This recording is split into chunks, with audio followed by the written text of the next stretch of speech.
Nos gustaría empezar este episodio con una pequeña fe de ratas, y es que esta entrevista se realizó hace un tiempo, durante los últimos coletazos de una infame enfermedad, por lo que el audio presenta en algunos momentos ciertas interferencias, inconsistencias, cortes y algunas promociones de aguacates que espero que ustedes sepan perdonar o aprovechar. Tampoco quiero dejar pasar la oportunidad para mencionar que si bien esto se grabó hace un tiempo, no dejan de ser interesantes los comentarios sobre la realidad política latinoamericana o argentina en este caso, y que el nombre de la novela que se menciona al final de este episodio es La Última Vez, que ya está en el mercado. Así que nada, los dejo con esta nueva entrega de Librería Bizarra.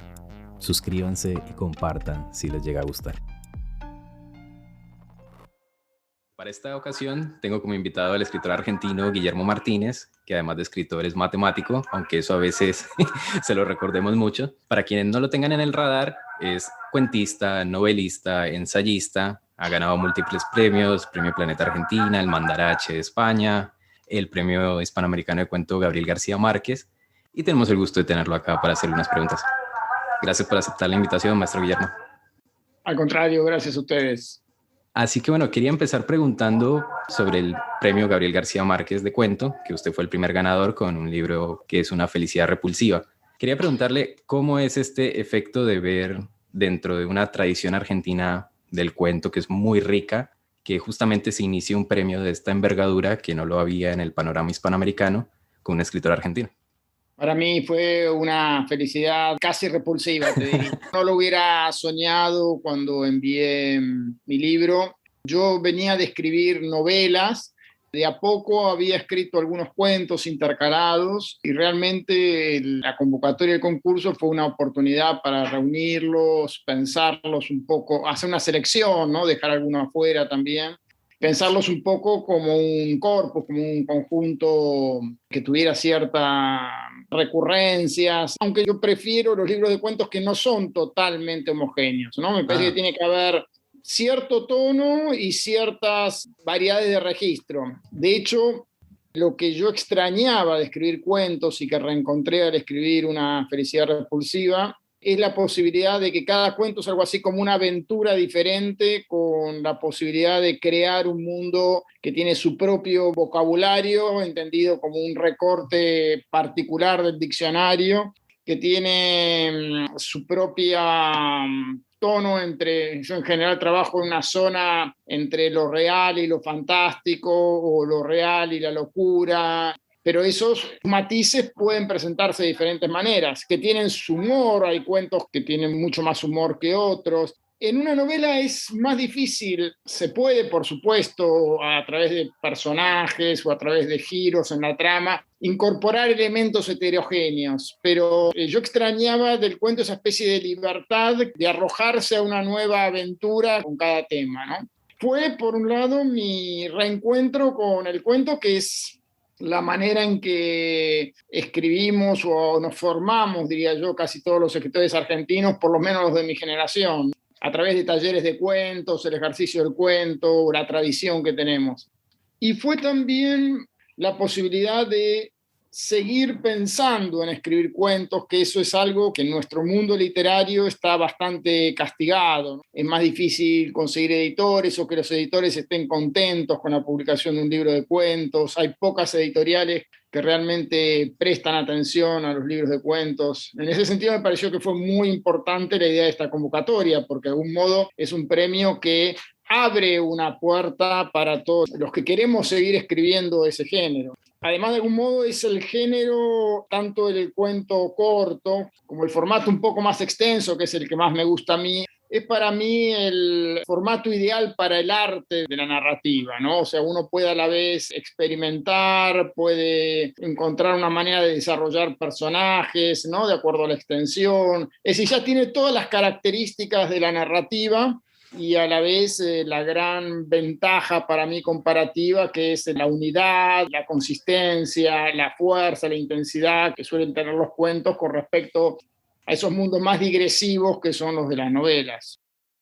Me recuerda un poco algo que le escuchaba a Abelardo Castillo, que decía que el cuento podía ser como la pintura de Caballete para volcar toda una locura y toda una fuerza contenida dentro de un marco específico, y que eso a la vez implica un margen de acción, si bien limitado, pero que ofrece todas este tipo de posibilidades. Y lo veo también en Una felicidad repulsiva, como usted lo estaba adelantando, son un grupo de cuentos que tienen una diversidad notoria, un abanico de temas, un abanico de registros y que ofrece como una perspectiva honda de la condición humana. No sé cómo lo ve usted desde este punto de vista. ¿Hay una posibilidad de contar lo humano desde el cuento? Sí, yo creo que hay libros de cuentos además que son notables en ese sentido. Recuerdo ahora un libro de cuentos que me impresionó en su momento de John Updike, que es algo así como el registro a través de una serie de cuentos de todo un matrimonio, desde el momento en que se conocen hasta el divorcio, ¿no? Entonces, se puede contar incluso un gran despliegue de tiempo y vivencias en un libro de cuentos, ¿no? Porque a veces se piensa justamente en esa idea de que el cuento es el momento de la epifanía o el momento de quiebre o que uno retrata, ¿no? Esa idea un poco, sí, del cuento como una instantánea significativa de un momento. Pero también hay otra escritora que es extraordinaria, Alice Munro, que logra hacer algo interesante con la cuestión del cuento en las vidas, ¿no? Ella da a veces un rasgo de un personaje en la adolescencia o en la juventud, en una pequeña escena muy breve al principio del cuento, y luego hace un salto y pasó toda la vida y se reencuentra esta persona ya cercana a la vejez quizá. Pero ese pequeño detalle ya nos ilumina sobre qué clase de persona reencontramos y cómo aquello del pasado va a jugar un papel en el presente. Entonces, con el recurso de la elipsis, a veces se puede también contar toda una vida a través de un relato no muy largo. Volviendo un poco sobre algo que nos decía, es que las editoriales cada vez se notan un poco más reacias frente al publicar libros de cuento, por ejemplo, y que justo un premio como este venía a llenar ese vacío que había en el mercado editorial o en el español o en América Latina. En este momento el premio se encuentra detenido o incluso podríamos llamarlo desaparecido. ¿Cómo ve usted que un premio de esta envergadura, que premió grandísimos libros de cuentos, no solamente el suyo, sino también dio a luz escritoras bolivianas, por ejemplo, que como sabemos no circulan mucho en el mercado? ¿Cómo ve usted este panorama, que un proyecto de esta envergadura se detenga? La verdad es que tanto cuando yo gané la primera edición como en una especie de reencuentro que se hizo de los ganadores de los 4 premios, donde tuve oportunidad de conocer a los otros escritores, en particular a Magela, que vos te referiste recién, me habían dicho que en realidad había un dinero que debía solventar 20 años del premio. O sea, esa era la idea inicial, que por lo menos había algo así como un dinero garantizado para este premio por 20 años. Entonces realmente me llamó mucho la atención cuando me enteré de que se discontinuaba, ¿no? Entonces, yo no sé, yo creo que ahí hubo algunos vaivenes políticos que realmente no los puedo calibrar, estoy en otro país, digamos. No correspondería, ¿no? Aunque me haya enterado de algunas cosas, pero sí que es lamentable que no le hayan podido dar la continuidad de una política de Estado. Yo creo que en todos nuestros países son muy necesarias esas políticas de sostén de proyectos culturales a largo plazo, que no debería haber tantos roces por estas cuestiones, porque son finalmente las cuestiones que permiten mantener también los lazos entre los artistas de los diferentes países latinoamericanos. A nosotros nos resulta muy difícil enterarnos de qué ocurre con las artes en los países vecinos, más difícil que quizá con los países centrales, ¿no? Claro. Entonces, me parece que esta clase de premios, congresos, viajes, deberían ser políticas de tender lazos horizontales entre nosotros sin la necesidad de la intermediación, digamos, de las grandes editoriales, de esta triangulación a partir de España, Claro. etcétera, ¿no? Me parece que el premio en ese sentido era muy importante, porque era un referente que salía de otro lugar. En general estamos acostumbrados a que el dinero para los grandes acontecimientos esté en España, en nuestro caso. Y este premio mostraba que se podía hacer desde otro lugar.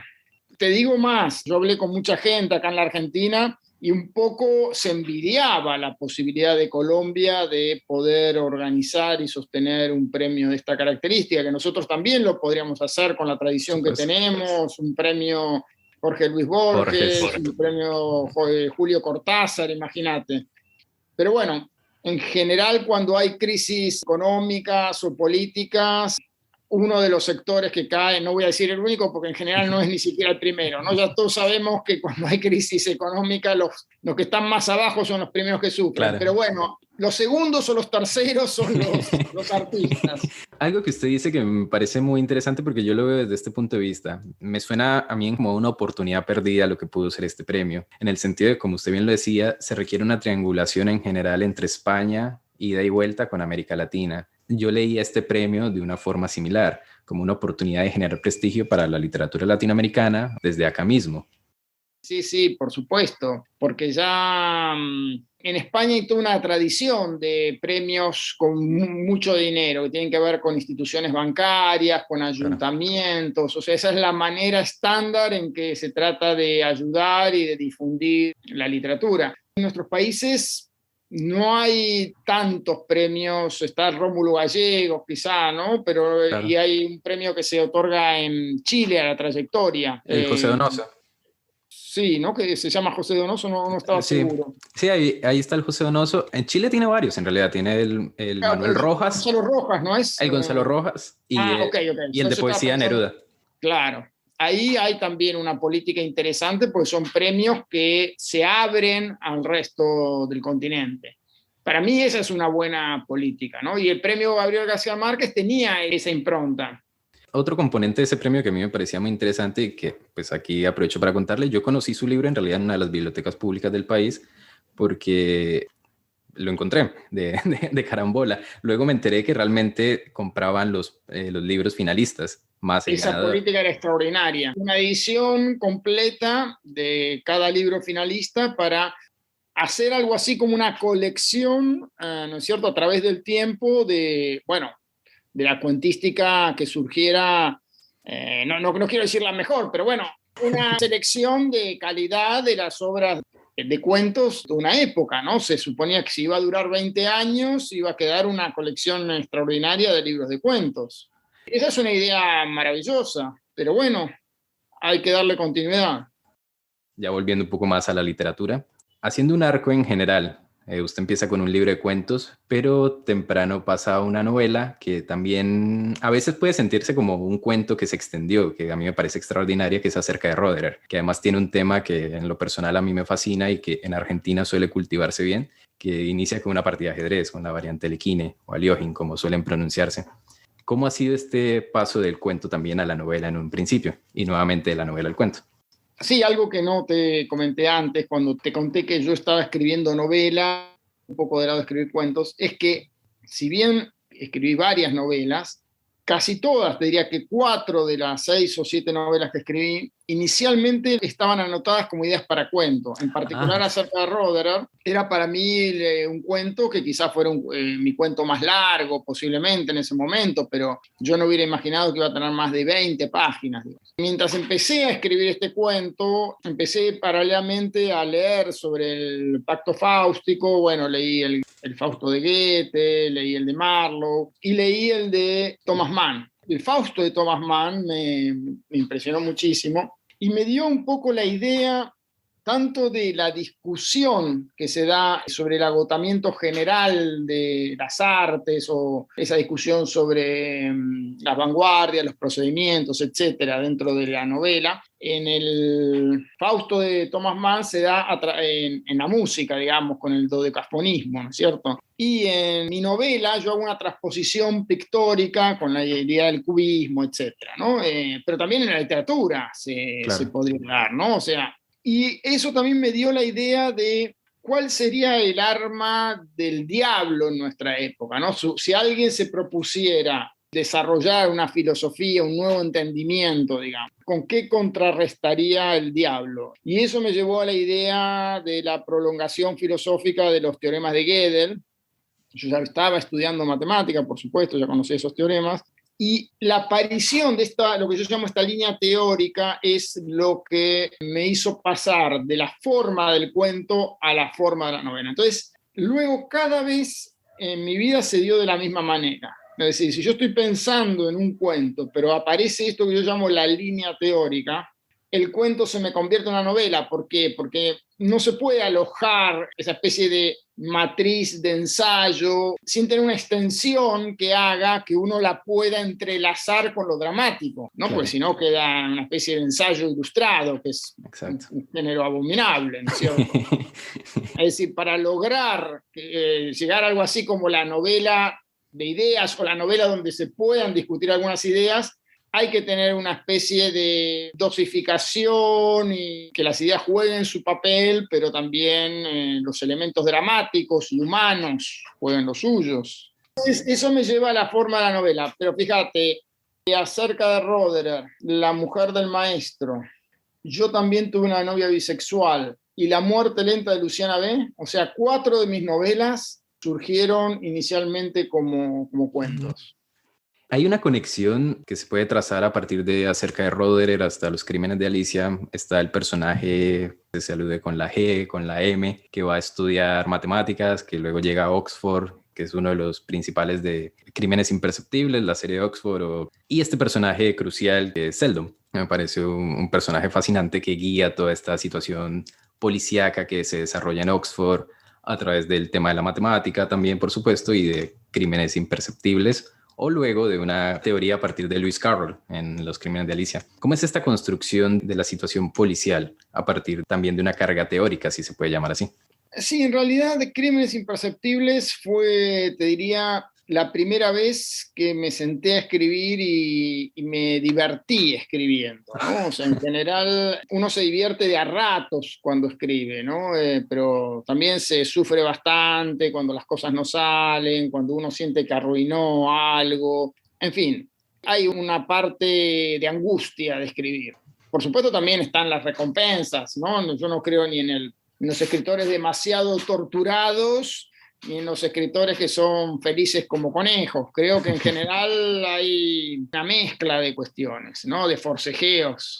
Pero en comparación con otros intentos míos de largo aliento, digamos, en Crímenes Imperceptibles me encontré escribiendo una especie de estado de vocación entre nostálgica y humorística de las novelas de Agatha Christie que yo leía en mi adolescencia, de las novelas policiales del Séptimo Círculo. Y aparecieron varios temas que no hubiera imaginado, ¿no? Esto es lo maravilloso que tiene escribir novelas también, ¿no? Que además esto para mí también es muy claro, ¿no? Hay novelas como que aceptan incorporaciones del mundo y otras que, no, que uno tiene que atenerse solamente a la idea principal. Y con Crímenes Imperceptibles me pasó que aparecieron una cantidad de otros temas que fueron como alimentando la novela, ¿no? Por ejemplo, los trasplantes, la cuestión de los pitagóricos, claro. En fin, una cantidad de elementos que no los tenía previstos inicialmente. Para mí era como una especie de excepción en mi carrera esa novela policial. No creía que iba a escribir otra. Fue un poco también una sorpresa para mí encontrarme escribiendo poco después La muerte lenta de Luciana B., que es un policial muy diferente porque tiene más que ver con lo psicológico y con las conjeturas, un poco a los Henry James, ¿no? Claro. Pero de todas maneras, todavía se lee, se puede leer como un policial, por supuesto, ¿no? Y luego me dediqué a otros temas. Tengo una novela que tengo un poco abandonada, siempre a punto de ser escrita. 15 años después, en el medio tuve la idea para Los crímenes de Alicia y finalmente me decidí a escribirla. Y tengo idea para una novela más todavía que transcurriría en Oxford, parte de esta misma serie, con la que cerraría esta serie. Sería una trilogía, sí, pero bueno, ahora no lo tengo en el radar pronto. Acabo de escribir ahora una novela que se parece más a La mujer del maestro, una novela sobre la escena literaria que transcurre en Barcelona en los años 90, en la Barcelona post-boom, digamos, claro. ¿No? Pero se habla un poco de los escritores del boom, porque aparece en escena Carmen Balcells, la figura de Carmen Balcells no se va a llamar de otra manera, pero esencialmente es... y se menciona, por ejemplo, al pasar se menciona el lugar donde se alojó Gabriel García Márquez cuando llegó a Barcelona y se hacen algunos chistes e ironías sobre los escritores del boom. Un poco, ¿no? No ese es el tema central. Se habla del café Sarambó, donde se fallaba un premio literario muy importante y los jurados solían ser los autores del boom. En fin, se hacen algunas referencias al boom. Se va a publicar, creo, en España a principios del año próximo, y en Argentina todavía están en duda porque estamos en una situación muy complicada ahora y todo está un poco en suspenso. Yo creo que lo más probable es que salga quizá primero en Argentina, pero no antes del año próximo, porque habíamos pensado inicialmente en que apareciera acá a fin de año, pero me parece que va a salir más o menos al mismo tiempo en Argentina y en España. Gracias, maestro. Quería hacerle una pregunta, ya para no quitarle mucho más tiempo, para una sección breve que tenemos dentro del canal, que se llama Entérate, y es ¿qué está leyendo Guillermo Martínez? Ahora acabo de terminar una novela de una escritora muy joven que tuve de alumna en la maestría en escritura creativa, ¿no? Yo soy profesor en la maestría en escritura creativa y esta alumna se llama Yamila Beñé. Bueno, ella ya escribió en realidad 2 libros, ya es una escritora, digamos, hecha y derecha. Y ahora acaba de terminar una novela que se llama La máquina de febrero. Está en Leteo, que es una editorial independiente que hace unos libros preciosos acá en Argentina. Acabo de terminar de leer también un libro muy divertido a su manera, que tiene algo que ver con la novela esta que escribí, que se llama Cartas a Brenda, de Henry Miller. Es una serie de cartas que Henry Miller le escribió a su última amante. Él tenía 82 años y ella tenía, no sé, 35. Era una actriz de Hollywood. Y tuvieron una especie de relación platónica, amorosa, bueno, una relación muy curiosa, de epistolar en parte, pero también se conocían, salían a comer, etc. Y las cartas son muy interesantes en un sentido porque dejan ver parte de lo que era el mundo cultural de la época, la amistad de Henry Miller con Lawrence Darrell, aparece Scorsese, aparece Francis Ford Coppola, o sea, hay una cantidad de cómo era el mundo de artistas y escritores en esa época, ¿no? Tan lejana en tantos sentidos, ¿no? Hoy sería un libro un poco imposible de publicar. Yo siempre leo como en varios carriles, ¿no? O sea, uno de los carriles es el filosófico, un libro precioso que se publicó en Argentina, en Eterna Cadencia, Lecciones sobre dialéctica negativa, de Theodor Adorno. Mientras escribía su libro Dialéctica Negativa, él dio clases, y esas clases no se recuperaron todas, pero se recuperaron enteramente, creo que son 15, y los apuntes de él de las restantes. Es un libro precioso y está muy bien leerlo antes de entrar en el otro, porque de algún modo él adelanta de una manera mucho más amable las ideas principales que luego aparecen en Dialéctica Negativa. Y bueno, y el que estoy por terminar ahora, que me encantó, es este que se llama, mira, justo por el tema, ¿Por qué nos creemos los cuentos? Pablo Maurete.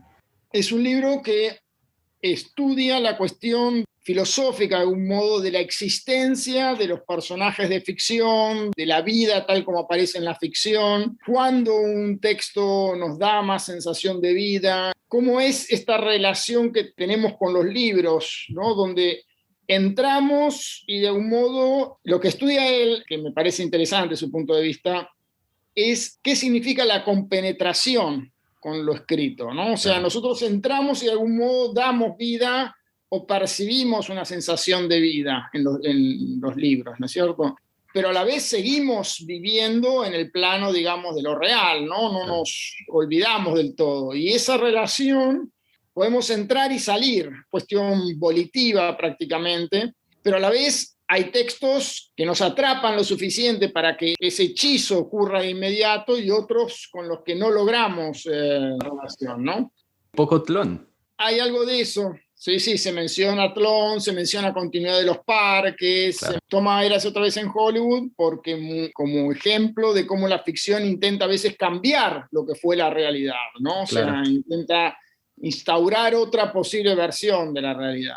Bueno, me pareció interesante, sobre todo para pensar con más detenimiento en cuestiones que nos parecen de tan cotidianas. A veces uno deja de ver como el repliegues de las ideas, ¿no? Así que bueno, maestro, muchas gracias por aceptar la invitación y haber estado acá en el programa. Te mando un abrazo grande. Hasta pronto. Chao. Hasta pronto. Te invito a seguir a Librería Bizarra en Spotify, Apple Podcasts, Deezer, YouTube o cualquiera que sea tu plataforma preferida. Recuerda que también puedes seguirnos en Instagram y si te gustó este episodio, puedes recomendarlo y dejarnos tus comentarios. En el trabajo musical estuvo Joseph Paternina, en la portada y el trabajo artístico, María José Porras y Nabeli Figueroa. Recuerda seguirles. Hasta la próxima.